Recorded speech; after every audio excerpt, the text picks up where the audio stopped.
All right, what's good, everyone? Welcome into the TraKCouts podcast. This is a podcast where we talk about music and life with the people living it. I'm your host, Code Red. With me, as always, my co-host, Scorpio. What's good, bro? We in the building. What's good with it? We interview artists, engineers, producers, all of the above. Drop every other Wednesday. Make sure you follow along, tap in. But today, we had to switch it up on you. Get out of our little hip-hop bubble we live in. We got one of the most notable producers, engineers, multi-instrumentalists, and multi-talented musical mind, the undeniable Ian Dobyns. Ian, what's good, bro? Hey, how's it going? Happy to be here. Thanks for joining us. Sure. I've been sick for like a couple of days last week, so I'm like winded, just like living right now. So excuse me. But let's hop right into the music, bro. You guys just played Warehouse this week, opening up for Norma Jean with Double Drag. Yeah. Bro, tell us about that. How was the show? How was the venue? We just talked to a DJ a couple days ago that had played the venue, and we're just curious about the venue as well. So tell us a little about the show, the venue. What's up? Man, the venue was sick. I was pretty nervous going in.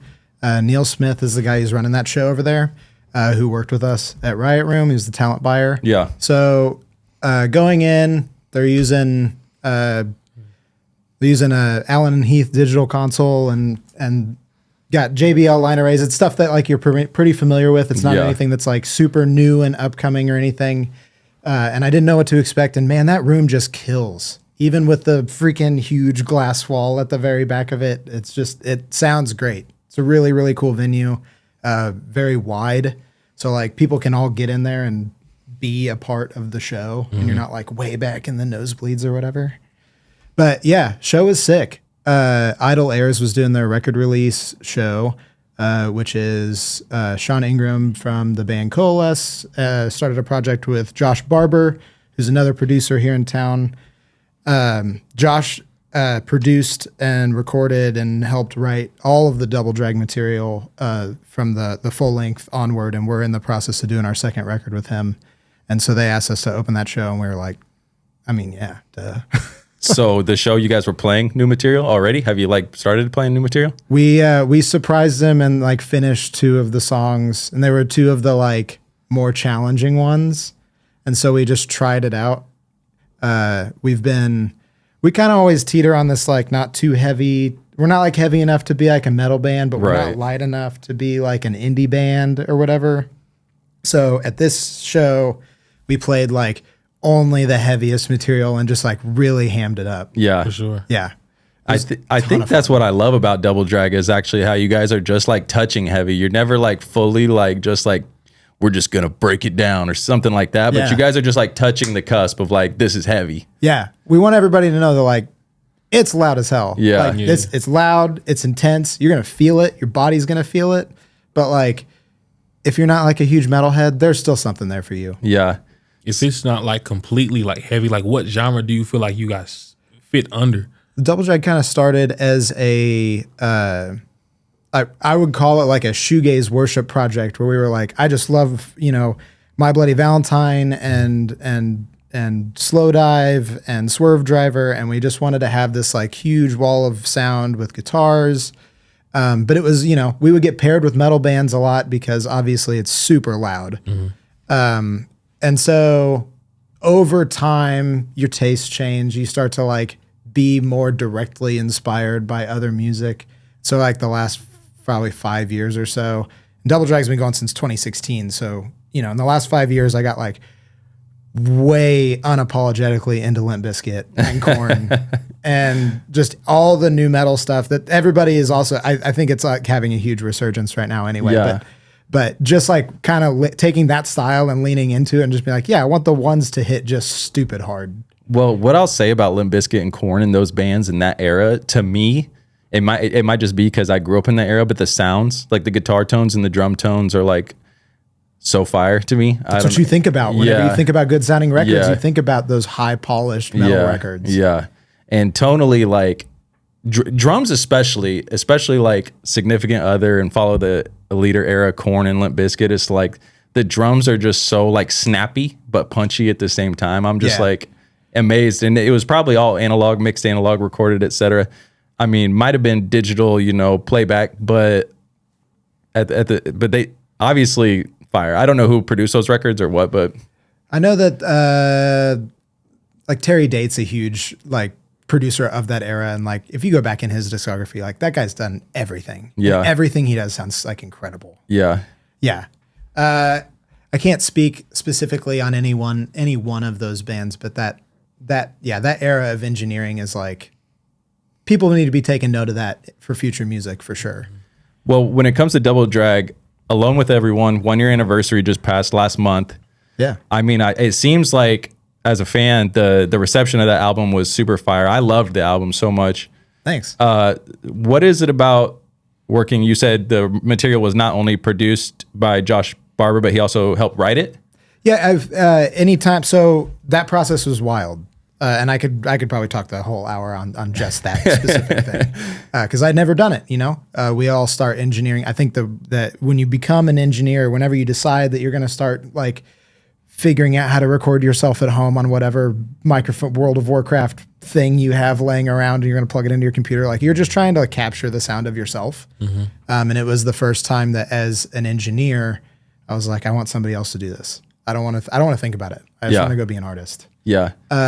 And so, you know, Josh had us come into the room, and we had like, he said, I want you to write 3 times as many songs as you're going to record. So for the first record, Alone with Everyone, we had 8 songs. So we wrote 24 songs. Damn. 24 songs, and they were not done. They were just like, we're talking like minute and a half to 3 minute sonic ideas. So there's 16 B-sides to Alone with Everyone. And some of them we like chopped up and they became one song. But so we went in and we would kind of write out what the chord structures were.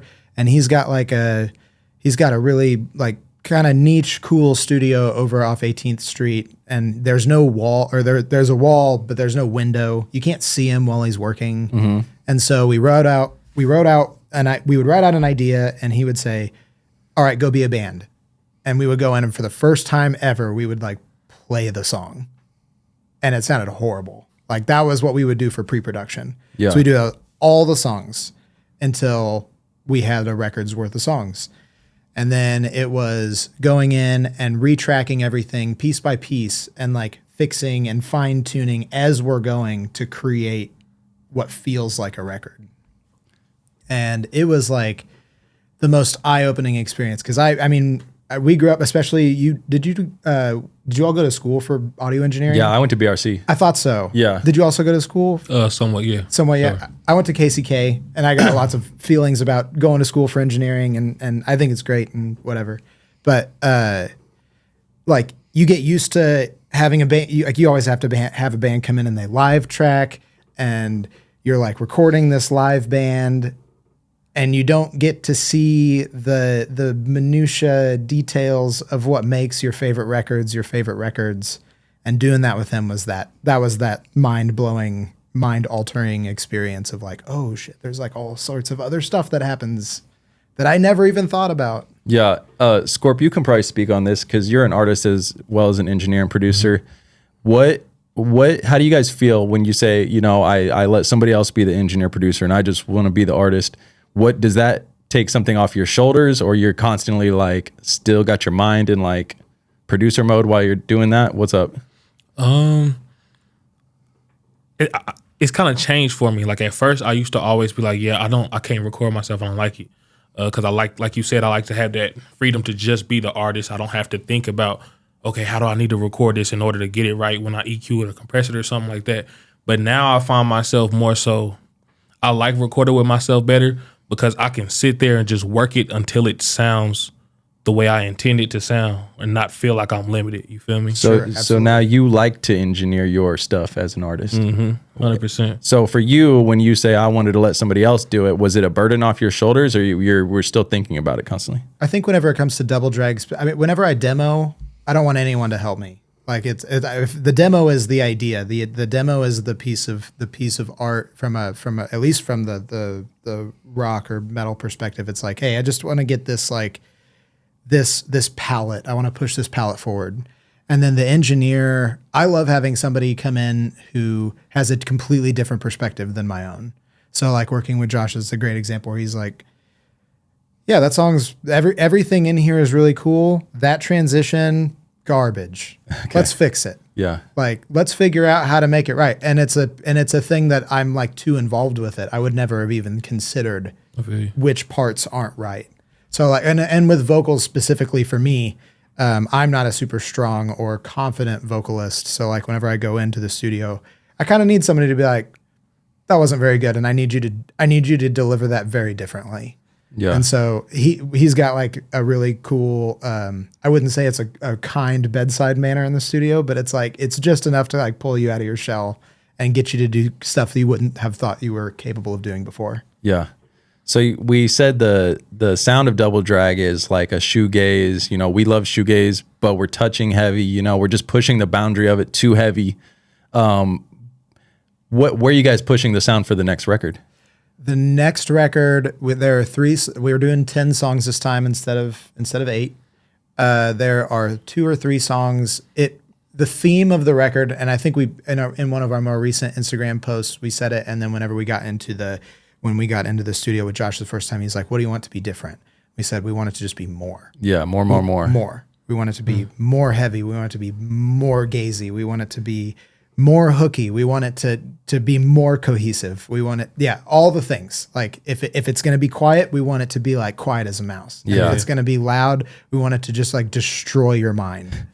And so that is the theme. The heavy part. I mean, there's at least 2 songs that have what I would call a breakdown in it, which is not something that I have ever written as an artist. So being involved with that was super fun.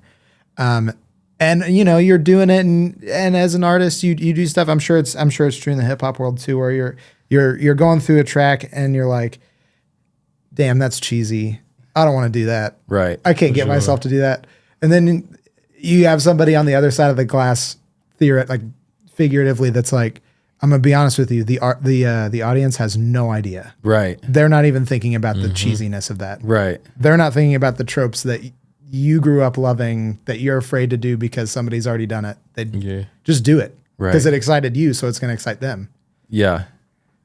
And I feel like we get wrapped up too often in that. You know what I mean? Even myself as a producer, when I'm producing something, that's corny. We're not going to do that. Yeah. But you know, the artist might push back and say, no, hold on, that's fire. Or vice versa. Like you're saying, right? Like the producer is like, I know you think that, but it's fire. You know what I mean? Facts. Like a lot of these, if you listen to like some of these like big hits that are on the radio, like some of these lines are some of the corniest lines you'll ever hear. Yeah. I'm big time. And everybody loves it. You go to those shows and everybody sings those. Those are the lines people remember. Yeah. Exactly.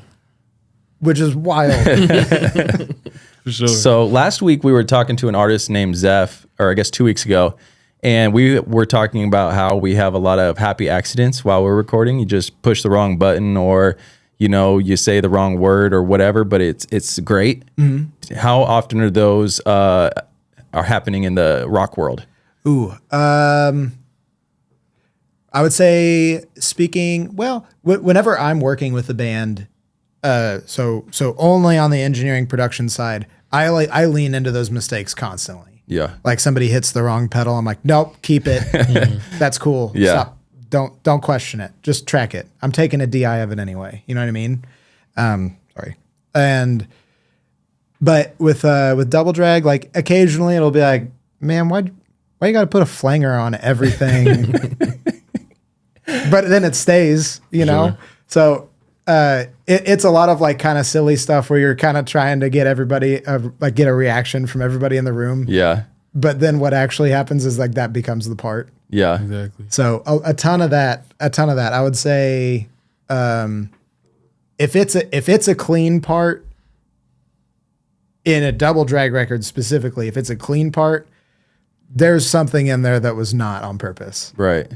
That we leaned into. You mean like clean guitar part? Yeah, if it's a clean guitar part, there's some weird effect in there that we're like, yeah, leave it. Yeah. Yeah. Oh, yeah, go ahead. So like with a lot of hip hop music, it's just going in the studio, recording on a beat, or you know what I'm saying, it's real quick. What's that different for both of y'all? Because I feel like y'all both work with bands a little bit more than I have. What is it like working with multiple instrumentalists that you have to take into consideration, like when you're recording? Because as a hip hop artist, it's just your mind a lot of times, unless you got a feature. But if you're recording a band, you got the keys, guitars, drums. Everybody's kind of has to be in sync. But what's it like working in that way? Well, I think. Do you want to touch on it first? No, go ahead. Okay. I think it depends a lot on whether or not you're recording a band that is rehearsed, who's going to perform the track live in the studio, or you're gonna take the rhythm section live and then you'll overdub the guitars. You got to really be paying attention about how people are interacting, because to some degree you can edit that together, and to some degree you're gonna like mess with the phase of like what's happening in the room if you get too caught up in it. So you gotta lean into the dragging of rhythm. You gotta lean into, if a guitar part's off and you got bleed in the room, like you're gonna have to either figure it out, keep it. You got to go into copy paste world, which stinks if you have to do that. But it happens. It's a really hard. It's a casualty of the job. You have to lean into it For sure. as opposed to being able to like build stuff in as a session. Like recording a band and then going back and doing each instrument individually, you can focus forever, Right. and make everybody do it perfect the whole way through. Right. Sure. So when you say that you guys I think you had said that you guys kind of come in and you kind of play through it to start, right? Yeah. And so how much of that are you usually keeping, or how are you like end up usually None of scrapping it. the whole thing? Right. None of Okay. it. Or there will be like a moment where occasionally during pre-production, we would have a moment where it's like, oh, that like section was really captivating. We need to take note of that and really recreate that on purpose. And that's like as close as it would get. Yeah. Yeah. I feel like, to touch back on your question, a lot of it too, we deal so much with people that are writing on the spot, like writing with the mic hot. And if Right. they say the line, just put it where it goes. I feel like you can't do that. I feel like it has to be more, the ideas have to be there when you just pull up to the studio, or else Exactly. it's going to Yeah. To some degree, every once in a while, I have a band that I've been working with from like middle of Kansas. So they come out, they drive 3 hours to get here. They're coming in with intention, but they'll come in and they'll sing a chorus 3 different ways, and we'll be like, which one do we like? That's cool. And we keep that we keep that one chorus, and maybe it's the same take that goes into each chorus that gets copied and pasted, or maybe I take that chorus and I'm like, it'd be sick if that was distorted and like underneath during the bridge, so like people can't really hear it, but they're now remembering while you've switched to the relative minor, you're hearing the chorus melody over it in a whole new way. Yeah. Kind of that Max Martin mindset, I think, where everything changes all the time. Okay. So when I'm hearing you talk about how you're producing, you seem like you're kind of music technical savvy. So how much are you thinking about like music theory when you're creating? I'm not thinking about music theory a ton. I think about it in drums. Okay. Because I'm primarily a drummer, or that's what I do the most. And so I think about drums as a transitional instrument. And I think this is true across every genre. A good drum track, that's the record. Right. For sure. Like that's what's the most impactful. That's Right. what's carrying you. The only other thing other than a vocal that's up the center, you got bass, snare, and kick. Those are the things in your mix that are captivating an audience the most. Yeah. So I think about drums as a transitional piece, and then I think about like, what's the chord structure pulling me from section to section? Am I excited to go into the next section? Am I creating anticipation to go to the next section? Am I going to go just a little bit longer than you think I should go before the beat drops? Like how can you play with people's emotions while they're listening to it to like kind of make them think? And then also that's what makes your music unique at the end of the day. So as primarily a drummer, how much are you influencing the ideas behind the drums for Double Drag? I usually Mac McQuiston Bose, who is just a complete badass. He's the only person that I've truly worked with as a drummer who I'm like, I trust you. Yeah. Whatever you want to do, just send it. And he kind of, I think that we have the same respect for one another. So like every once in a while, he'll be playing a part during tracking and the talk back will go on, and I'll be like, maybe you like slow that fill down. Like Yeah. maybe we like build some of that anticipation. But for the most part, I'd say like 95 to 98% of it, he's just going. Well, that's not even changing the idea. That's just how can we like just tweak it? You know what I mean? So How can we take this already really Yeah. good idea and make it even better? yeah, and that's just you as a producer in general. I mean, because I'll do that, and I have no business being behind a drum kit. You know what I mean? So But you understand it. right, yeah. But let's get into you more as a producer. We had talked on IG a couple weeks back about you were working with Wire Twins, Yeah. and so they just released a record a few weeks ago. Yeah. If they're even still a band, Instagram says they're not a band. They're anymore. not a band Well, anymore. anyway, they got that record off, and the record's fire. How much of that did you do? And let's talk a little bit about that. Yeah, totally. So they came in, you get people who we're all getting to be that age where like prioritizing being an artist is hard. Yeah. Financially, and that leads people like us to do like our own engineering and to we're just trying to create art, and it's whatever. But they low budget, it has to be live, it cannot be to a click, which meant there was no editing was a nightmare. Like doing any edits would have been a nightmare. I didn't edit, so I didn't. But they came in, they spent they paid for 2 days to come into the studio. They tracked the whole record in 2 days. And then I think it was 2 or 3 2-hour blocks to do vocals Yeah. for the whole record. And it was just so fast. And they had a bunch of life changes happen in the middle of the thing. Like 2 of them got married, and everybody had job changes and kids. And one thing kind of led to another, and we kind of just sat on the record for a while. Yeah. And as a collaborator and a producer, like I really, really want everybody's music to come out. But if your head's not in it in that moment, then let's just wait until it is. Yeah. And so they kind of hung back for a while. Everybody got pretty comfortable, and eventually, and we saw each other socially out and about, and it seemed like everything was cool. And eventually I got that text of like, all right, let's wrap this thing up. Okay. And we made sure that the final mixes were good. And by that time, it was kind of interesting because everybody had several months away from the mixes. I wasn't getting these weird, like, whenever you work with an artist and they're like, man, that hi-hat transition at 2 minutes and 20 seconds, there's like 2 hits that I just need them to be a little bit louder. And then the back of your mind as a producer, you're like, that's the thing that's going to make the song. I'm being sarcastic. Yeah, but yeah. We're just like, all right, zoom out. They had the opportunity to zoom out, and they're like, no, this is good. Let's be done with it. Right. And I thought that was really special, actually, because I'm always so zoomed in. Yeah. I mean, and that goes back to you got to help as a producer. You got to help these artists get over those nobody's going to notice moments. Like, Exactly. yeah. Exactly. Nobody knows about that guitar flub because they've never heard it before. Right. They didn't write it. Yeah. And so you did mix and master that record? I did. I took that record with them. We tracked it live. I took samples from the kit. Like we started talking about that right before we started press record. But we took samples of the kit so that in the really loud moments, if I needed to push those drums even harder, Yeah. I just like added his kit. He had just got Sam, who's a chef at Back Row Primo over in Brookside. Incredible Italian place, by the way. He had just gotten the 70s Ludwig kit, and I was like, let's take one shots. Why not? And I gave it to him. I might not ever do anything with him, but he has them. He Yeah. has this recording of him playing his drums. And Fire. if he ever wants to go into whatever DAW and copy paste all of his samples to make a beat of him playing his drums in a different environment, like he could. Yeah. It's kind of fun. Can you tell us like how you were doing guitars on that record? Oh yeah.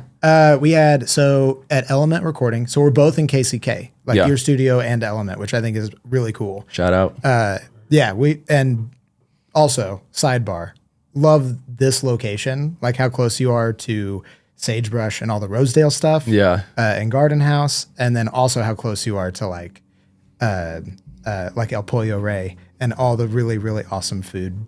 Yeah. So, You need to write super- us a review. Just say that. Love how close they are to El Pollo Rey. For sure. That's worth it. Honestly, that would be enticing because Yeah. that middle of the day where you're just stuck and everybody's kind of out of ideas and you need to go touch grass, Yeah. go get some chicken. Yeah. Like, Telling you. the best. That's the best in town. Yeah. But yeah, so Element kind of the same vibe, and something that I look for whenever I'm going to go work somewhere is like, okay, how cool is the studio? Yeah. What's around it? Yeah. Can I go anywhere? Are people going to bring me food? Like how am I going to figure this out? What are the amenities going to be like?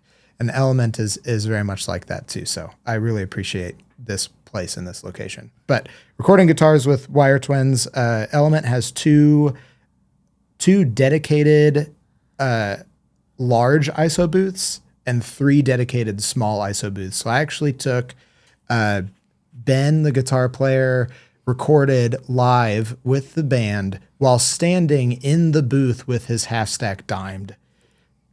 And he was just getting all of his feedback and all of the weird bridge noise on his guitar. Like all of it was coming out in the recording. And I took a DI of it. So because whenever he did it, I was like, I don't know, man. I don't know if that's going to work. But it totally did. It was awesome. And then Nick had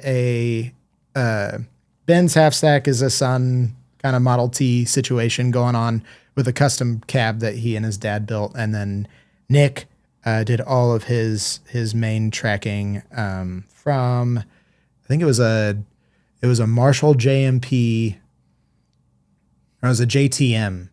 Just, he was like, yeah, there's like a crazy story behind it. They like found it in a dumpster and it just needed an IEC or something insane like that. Well, and why can't that happen to me? That's what I'm saying. I was like, that'd be cool. Can I get any gear for free? Yeah.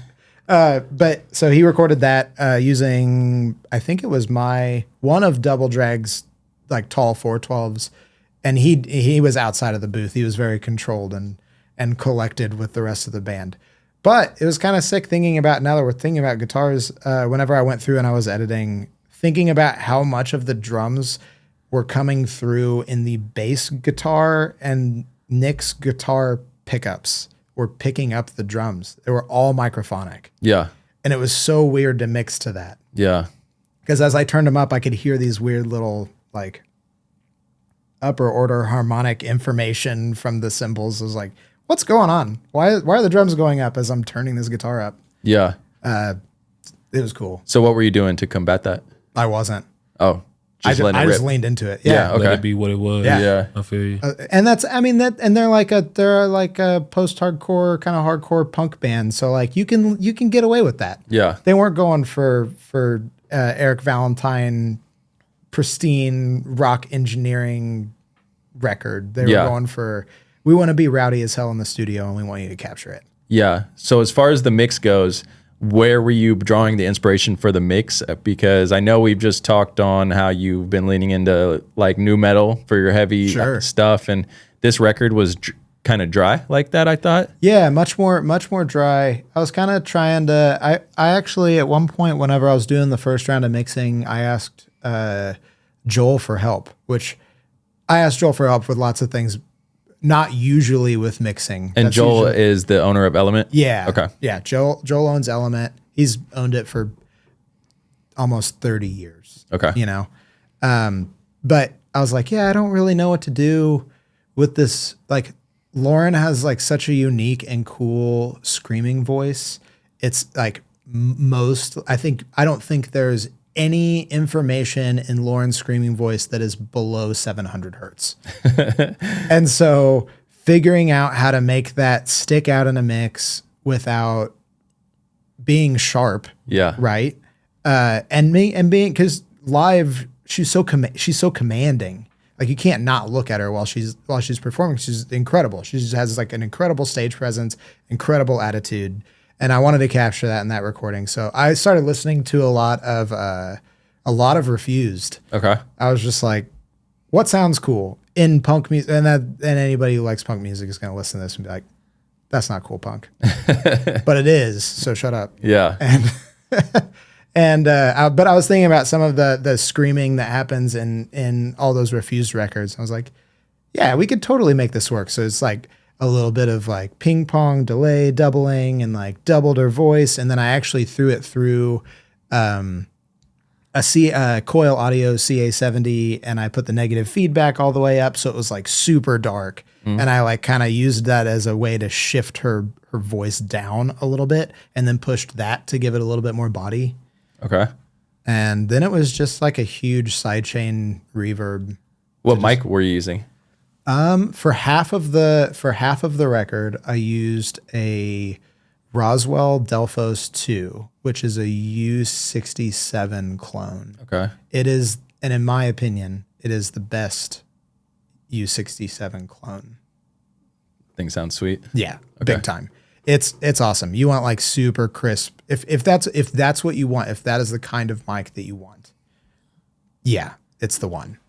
But I used that, and then I think I just used an SM7 for the other half. Yeah. Because whenever Joel would come in, he goes, "Why'd you record with a large diaphragm condenser for this screaming? That's crazy." I was like, "Well, I don't know.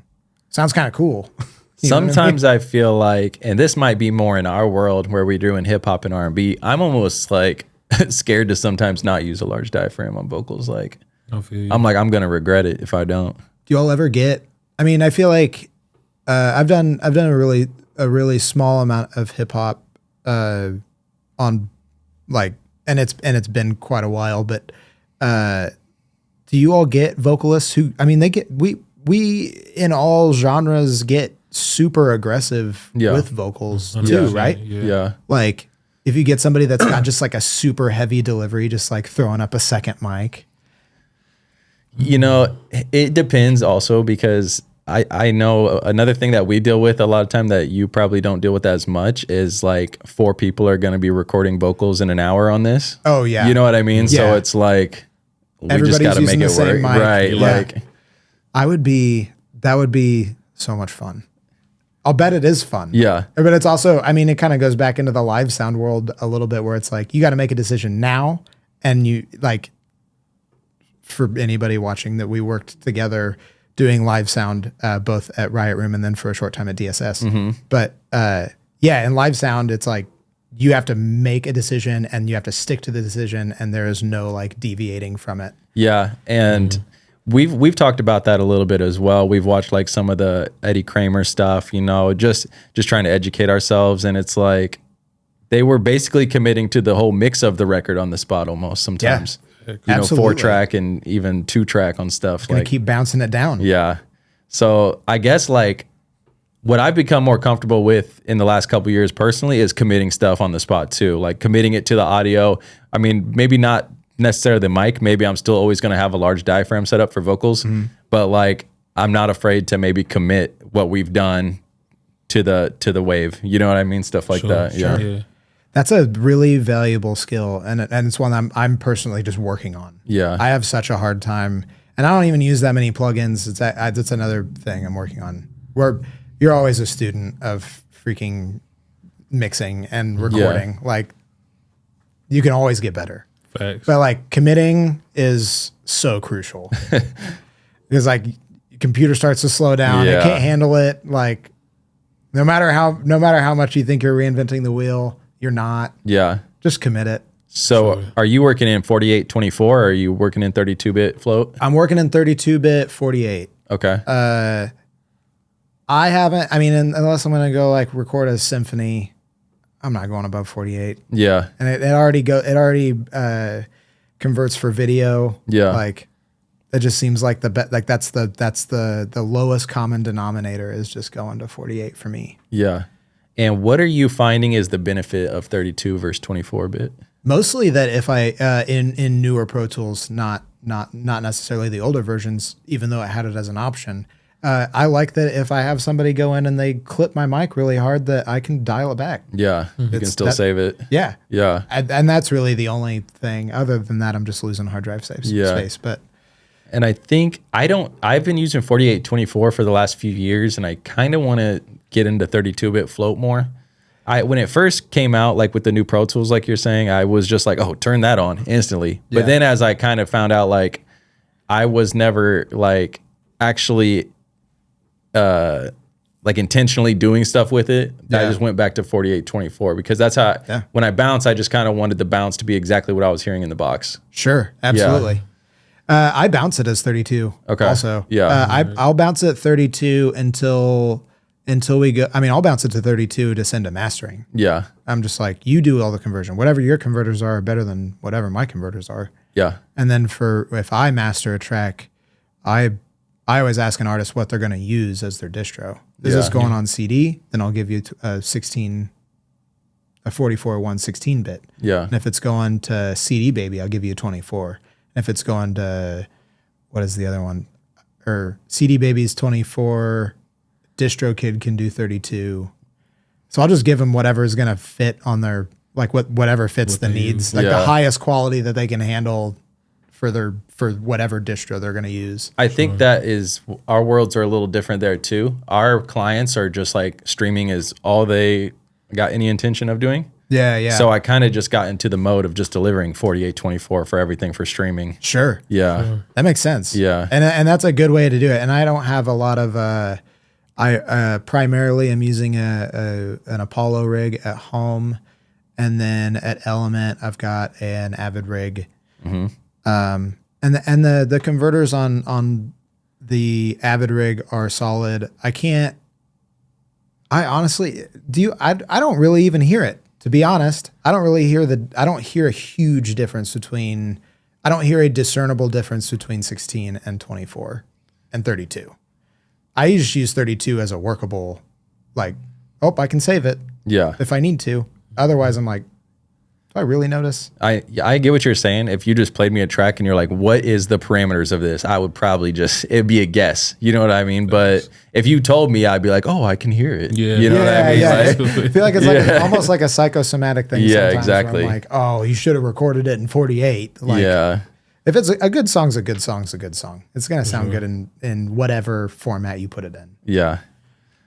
Hey everyone, Code Red here. If you like the way this podcast looks and sounds, it's filmed on location at Code Red Productions. We handle all your audio needs for music, commercials, and podcasts. You can find us on Instagram or Facebook at Code Red Productions KC, or visit our website, coderedproductionskc.com. We'll see you here. Back to the show. You were talking a bit about like how you would you had started trying to do the 32, and you switched back. And I also heard you say something about like you don't use very many plugins. I was watching the podcast with Help Me Divine, and he said like now because of the way subscriptions are set up, he's found himself sticking to whatever's inside that subscription to do the job. How often do you feel like y'all are going outside of what y'all normally do to do something that you already know how to do with what you got? Make sure that. Are you asking how often I use like a different route to achieve a goal, like a mix goal? Like a different route or a different plugin, different technique. Get out your template a little bit. Yeah. I built my template with no plugins on it. That's crazy.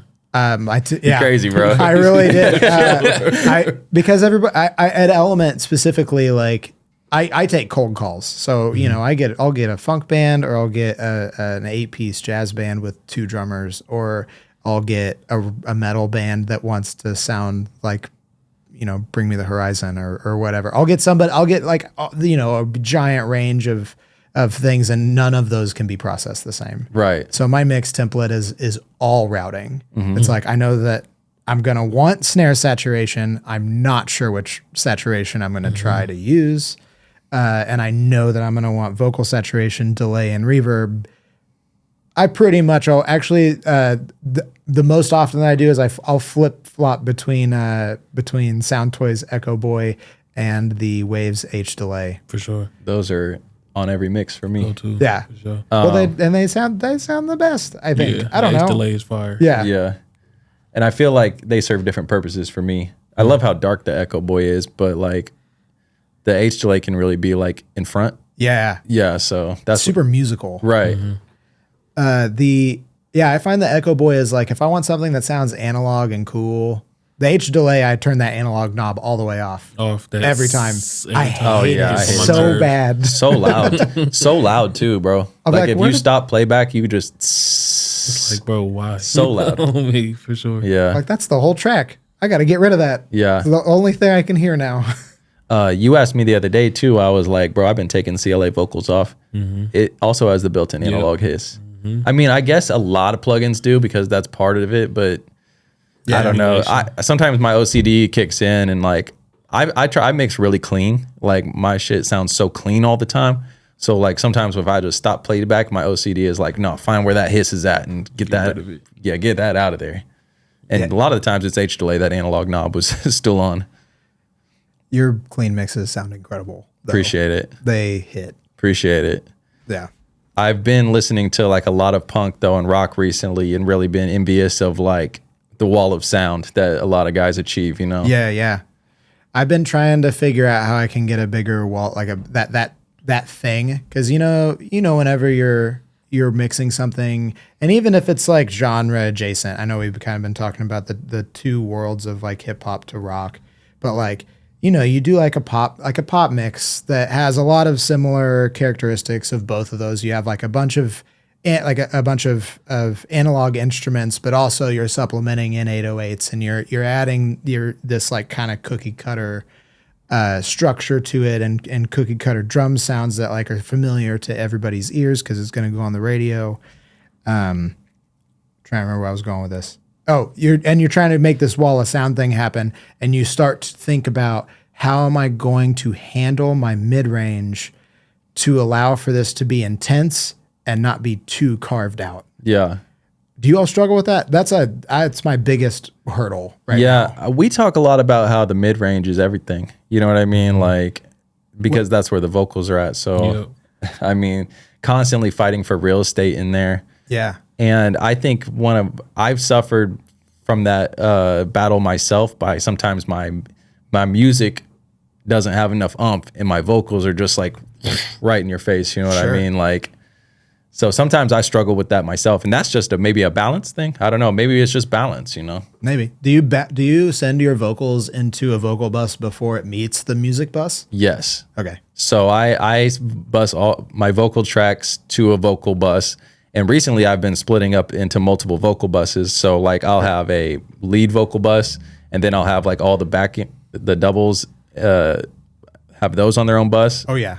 And then like background vocals like ad-libs or like a random, part will be on its own bus. So, and that's just something recently I've done because I felt like everything was fighting for real estate on the compressors on the bus. Yeah.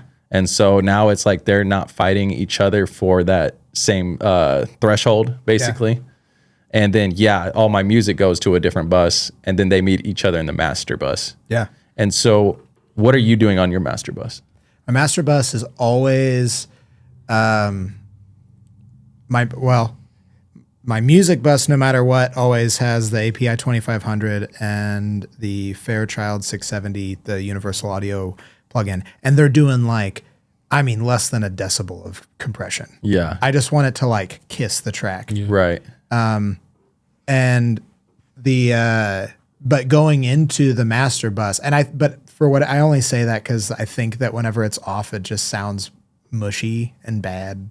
So, but on my master bus, I always start it with the Neve 1084 stereo preamp, and I just boost it 10 decibels.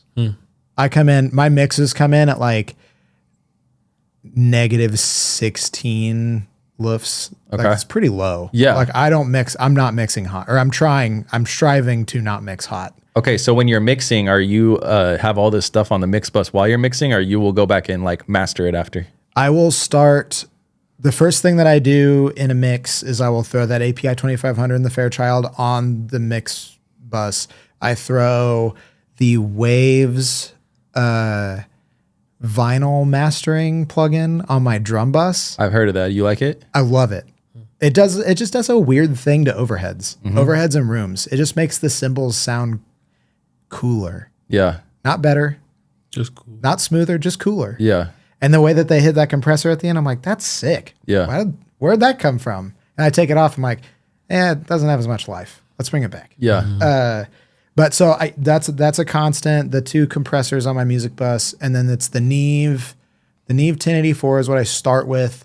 I use the Kush Audio AR1, which which is their tube emulated compressor. I'll immediately throw that on the mix bus, just also kissing the entire track, like 1 to 3 decibels. Let's see. I'm trying to think of what else goes on there.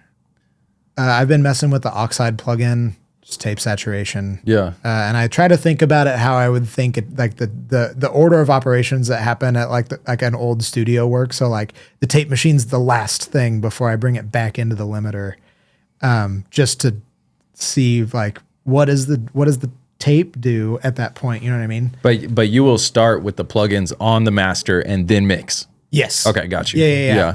But it's fun because I can look at, you go back and you look at the music bus and you're like, damn, that's really low.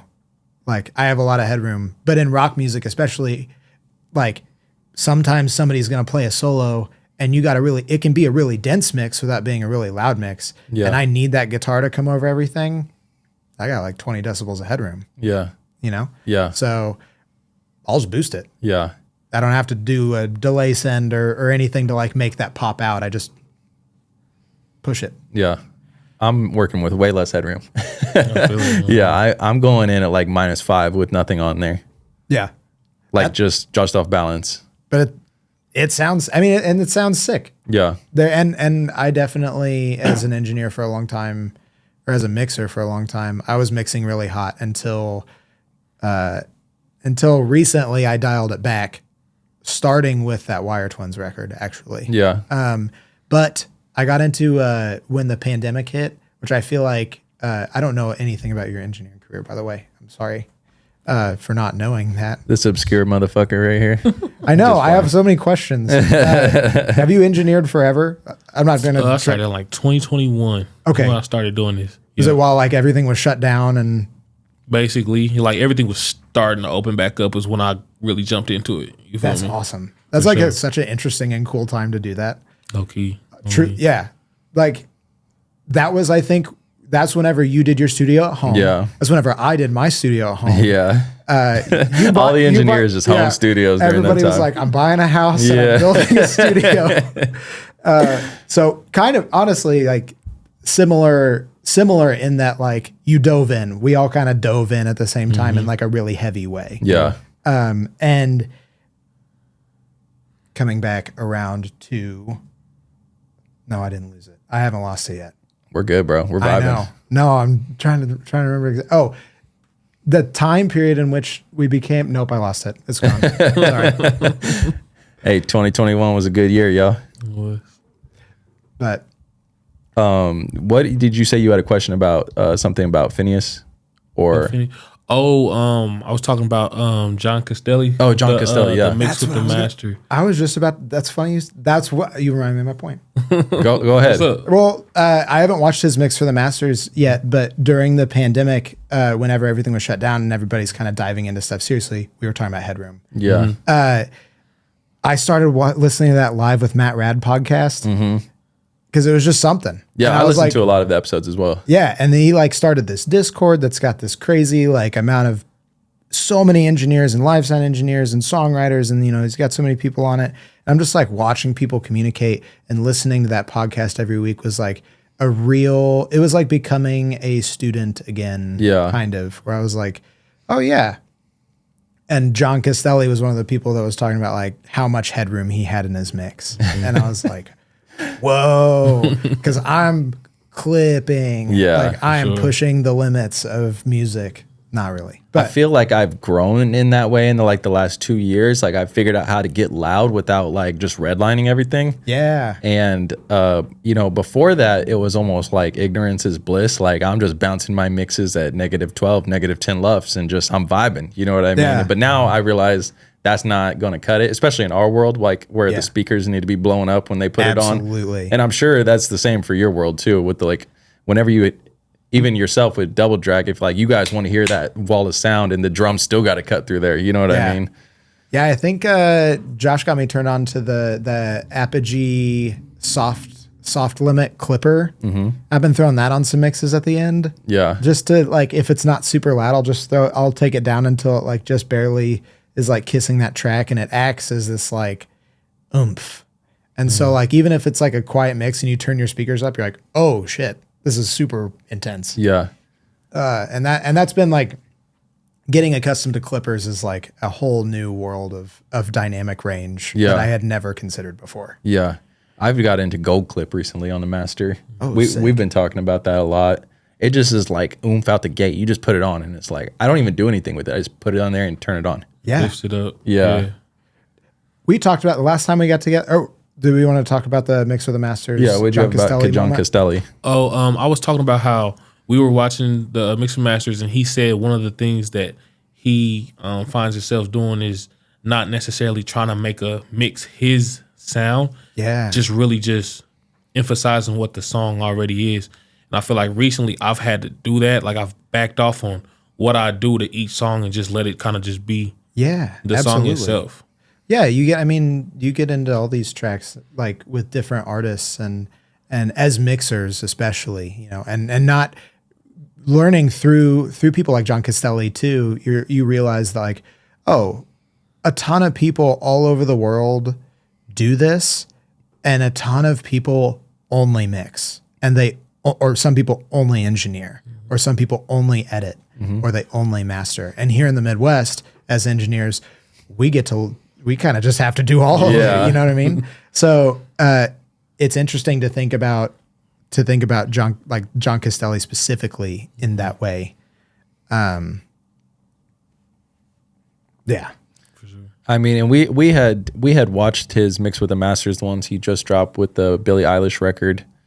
And we were talking about, you know, when you get handed something like that, that's already like 90, it got to already be like 90% of the way there when you're just the mixer. Yeah. You know what I mean? So that's like my goal in life. Sure. I think is to become they call it in the Live with Matt Rab podcast, they call it a finisher. Yeah. Like you're getting a track that's 90% done. Yeah. And what they're getting paid for. And this goes back to people can engineer.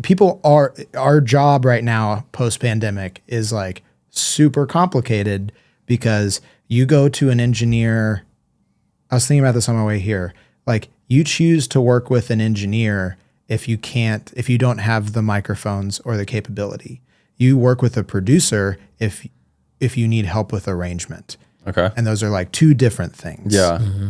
And nowadays with Universal Audio, with Apogee, with Antelope Audio, people are producing awesome stuff at home. Yeah. It is what it is. And so like we as people who are working in the studio environment, which is now like kind of becoming popular again, I think, in like the mainstream music makers, everybody wants to be in a studio again, which rocks. Yeah. We get to constantly pivot. Are we going to be just a mixer on this? Are we just going to help somebody make their song sound more like their song that it already is? Are they going to trust us to reinvent the wheel and put our whole spin on it? Yeah. Like with getting really involved with the mix and doing the things that make you, or do I just want to let this artist be this artist? And I think that naturally all of their characteristics will always come through no matter what. Yeah. You know what I mean? Are you doing any sessions specifically where it's like, I'm just the engineer, I'm not going to produce it all? Or like, are you always willing to like say, you know what, like, let's try this or do this? Because sometimes I feel like we'll be in sessions, or me speaking from my own experience, you know, they want to do 4 songs in this session. I can't be the producer and the engineer. You know what I mean? Yeah. It's too much. It's so not like, possible. yeah. How much of that have you dealt with in your world? I think that a lot. And I think that dealing with music artists nowadays is like, it's all about communication, and it's all about perspective, and it's all about expectation management. So like you get an artist in who they have these lofty goals, or at least that in my world, if somebody's like, I want to do 4 songs today, I want to start from scratch. I'd be like, okay, I'm just an engineer then. Like, if you want to change anything, like, feel free to let us know. I'm like, I don't. Yeah. We don't have time for that. Yeah.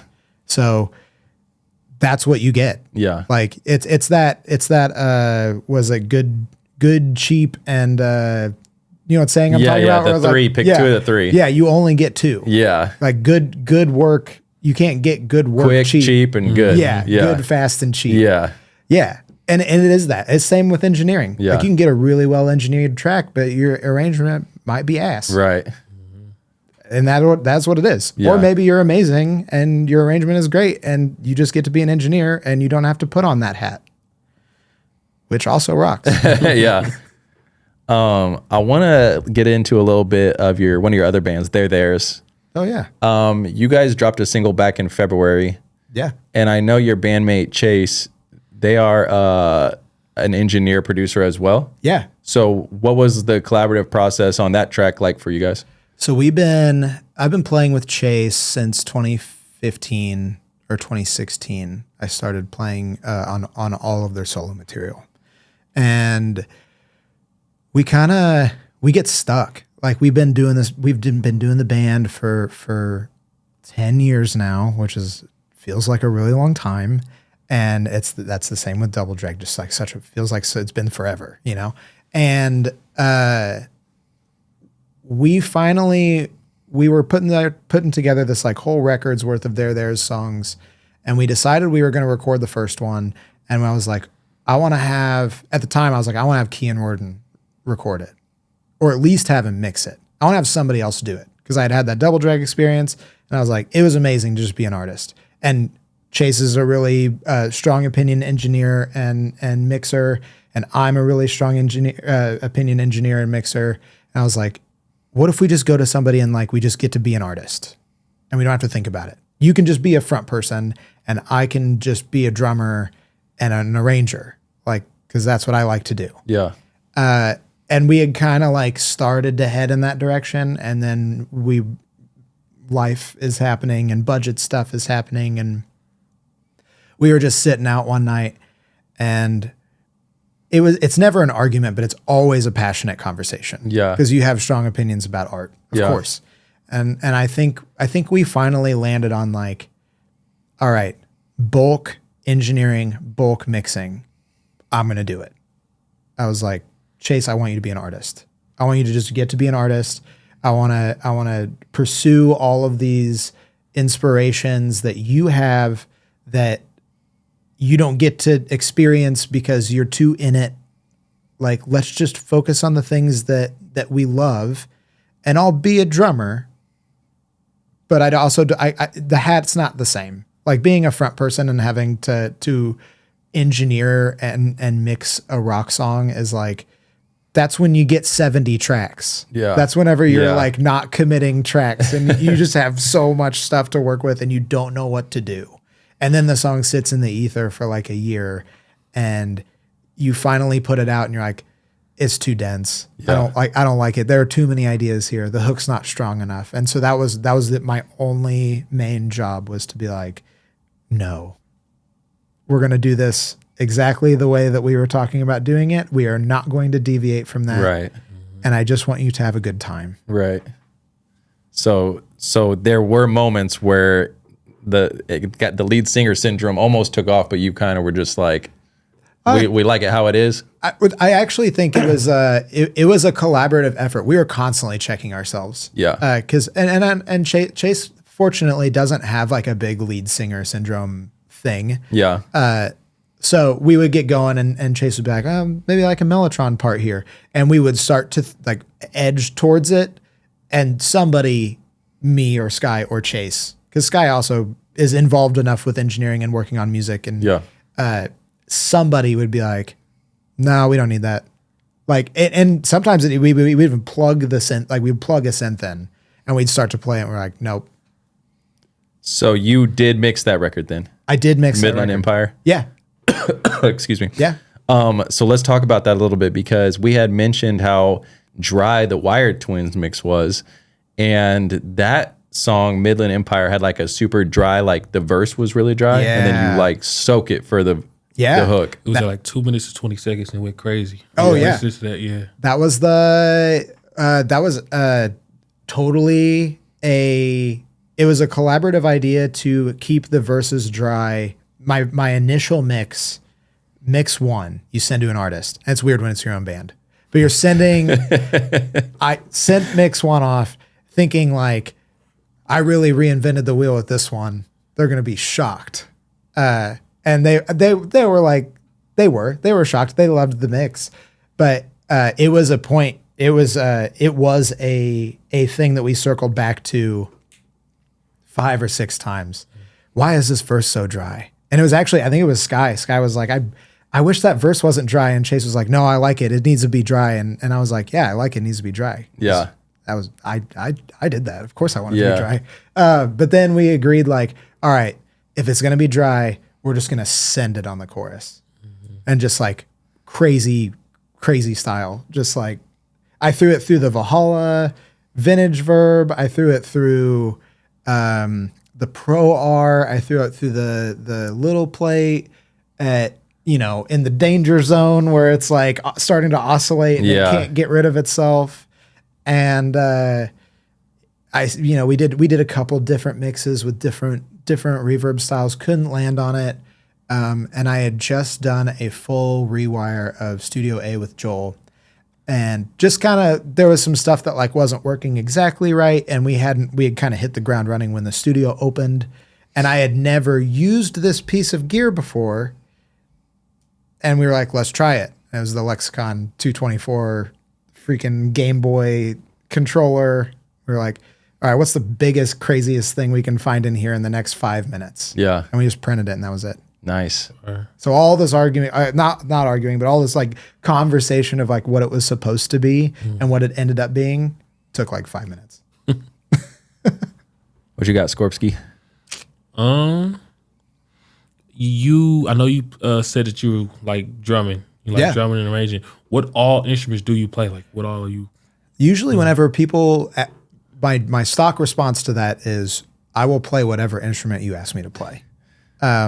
Primarily, I do like pop rock arrangement instruments. If you need somebody to play a piano, I'm probably not your guy. I will figure it out, and it will sound fine. Sure. But I can go in and I'll play bass. I play bass on several records. I play drums on lots of records. I play rhythm and lead guitar. I'll write people's harmonies for them. I'll come up with synth arrangements and think about synth textures. But definitely, the guitar, bass, drums thing, and just like, you can make a whole band out of that. So I would say that's the main thing. Sure.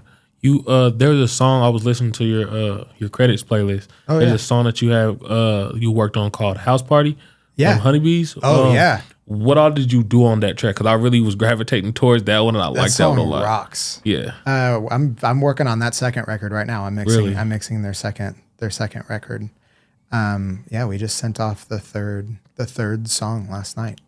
But House Party was really cool, and I did with them what I did with Josh. They're one of my only clients that I get to like go all in with. They come in for pre-production. We listen to the songs. We toy about it. We work on it over the course of a long time.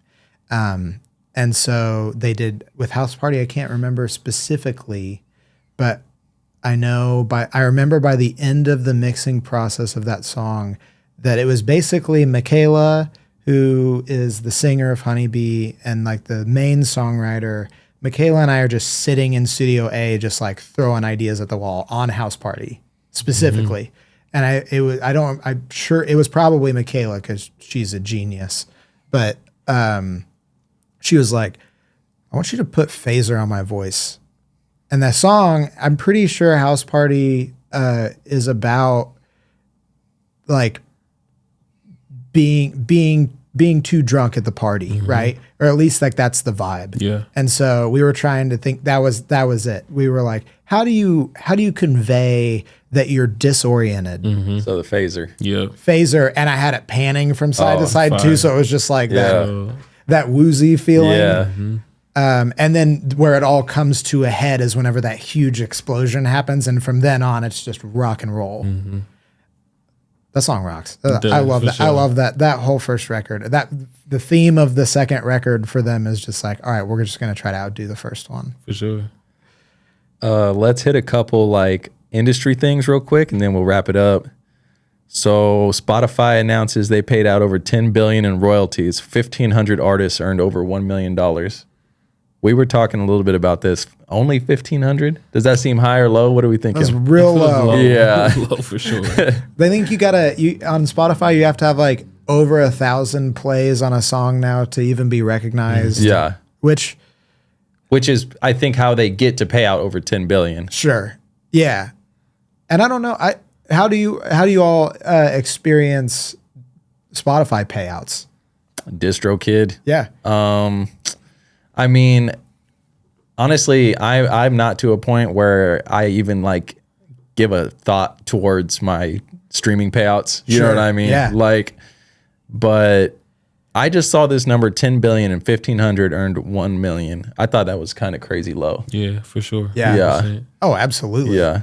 It's a dark time to be an artist and a producer in terms of monetary status, but it's a great time as far as creativity goes because you have everything at your fingertips. Right. It's never been more accessible to be an artist and an engineer. And Literally. is that part of it? The accessibility has, devalued the end product. I think to some degree. Yeah. But I feel like I got like old man syndrome in me too, where I'm like, yeah, just make it better. Right. Like, all your stuff should just be better than that stuff. Then. Right. Like just focus on making your thing the best that it can be. And yeah, it is a little chip on your shouldery feeling whenever you see a band or an artist or a songwriter come up with like I think it was the first Billie Eilish record was just like all in Logic and it was all digital instruments and it was all made at their house, which like they have a nice house or whatever, but you're like, come on. I know. Really? It just I think the same thing. I'm like, how are they doing this in the bedroom, dude? Yeah. It's true. Phineas is a prodigy. That's how Yeah. they're doing it. Yeah. That nobody like Phineas. Yeah. But yeah, it's hard. I think as a working engineer, I'm always trying to just like keep my mind out of that gutter. Yeah. Because it's like all spiral. Yeah. I'm like, oh, they freaking replaced all those drums. It's not even real. Lame. But it's not lame because a good song's a good song. It's a Yeah. good for song. sure. Like, and that's the stuff that the average listener will never know. No, they'll Yeah. never. Right. They'll never know. I feel like the average listener feels like what they're hearing is how it sounded when they recorded it. Yeah. Exactly. You know what I mean? They don't So- see like the steps, like the pre-production. Yeah. Recording it, getting Yeah. it mixed. This mix ain't work. Okay, let's try this. They don't see that. They just who was it? It's an artist from the city. His name is Mighty Casual. He said something to us in the session. He said, the people don't know what they want until they hear it. Yeah. They don't know. It's true. They Right. really Don't. don't. Yeah. They really don't. And that's the mentality on kind of going back into the delay conversation stuff. It's like, how can you make this something insane? Yeah. Like, how can you make somebody's head spin Yeah. and just make them think about songs entirely like differently? Yeah. Last thing, and then we'll get out of here. So, ticket prices, live gigs. I want you to speak on this because you do gig. Sure. The prices for live concerts are kind of getting like out of control. Yeah. I know, but rest assured, Trump and Kid Rock are diligently working on it. Bud Light in hand, you know?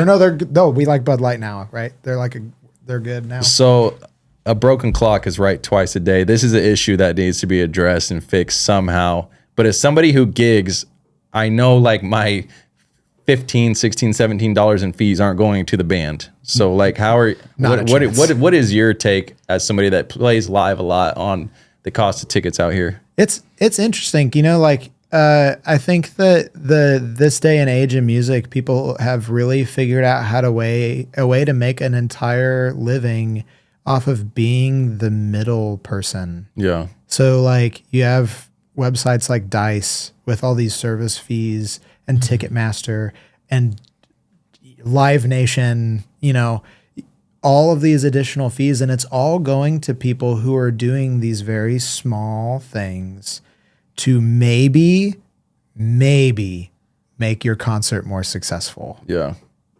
But you are expected to do the same amount of work for less pay. Yeah. And as an artist, it's disheartening, you know? And you're at the end of the day, you like whenever I decide to play a show, I'm I'm really just looking for the opportunity at this point. Like if I was playing shows for money, Right. I just wouldn't play shows. Yeah. It wouldn't be worth it to Right. drag my whole drum set out there. No. Yeah. Or to drag the double drag stuff. Yeah. No. I mean, it's worth it because you get to play in front of people and like you get to connect and meet with those people, but it's not for the money. Right. And maybe someday that'll change. Yeah. Maybe they'll figure out that the artists are it's a rock and a hard place right now. Like we haven't there. I think that we're probably working towards that state, and I think this is probably true in the whole world. Honestly, with all social issues happening right now, is that like we're at this point where all of us are starting to see that there's a problem. Yeah. But it hasn't gotten so bad that all artists are ready to do something about it. Yeah. And that's true with the Spotify thing. It's true with ticket prices at concerts. Yeah. It's true with social issues. It's like there's a lot of messed up stuff happening, and we're all watching it, and we're gonna hit the tip of the iceberg, and everybody's gonna say something about it. Yeah. And I hope that we all get to have a voice in that for sure. Well, I'm just like, are we too past like normalizing these prices out here?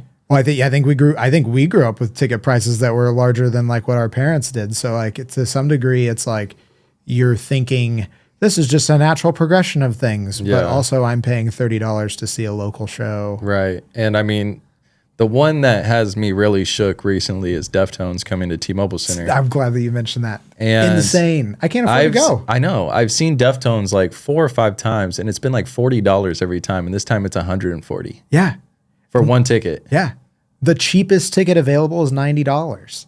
I'm like, That's at the top of T-Mobile. like I want to write Deftones like writing my congressman, like, dear Deftones, what is going on, bro? Chino, please help us. And I get they have costs and they have to whatever, but it's like, sure. how much of that is the service fees? You know? Yeah, and yeah, I don't know. Yeah, there's something going. There's an inequity that's Right. happening there. I think where like we as consumers are not experiencing the rise in costs that maybe the artists or the promoters are experiencing, and so we feel in the dark about it.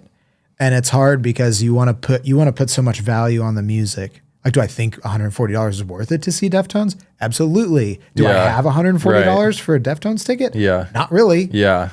I'm gonna try. Yeah. I'm in that same boat. We're like, it's so frustrating. Yeah. And I don't have the solution, but I want to be a part of that solution. Yeah. Whenever somebody figures it out. There's somebody smarter than me that's gonna figure that out. Somebody please figure it out. For the love of God. All right, let's end on that super low note. Thank y'all for tuning in. At Code Red KC, at We Got One Scorp, at Atlantis Morrissey, right? Yeah. Ian Dobyns, thank you for coming on, bro. Good conversation. Appreciate it. Thanks, Steve. Peace, y'all. Peace.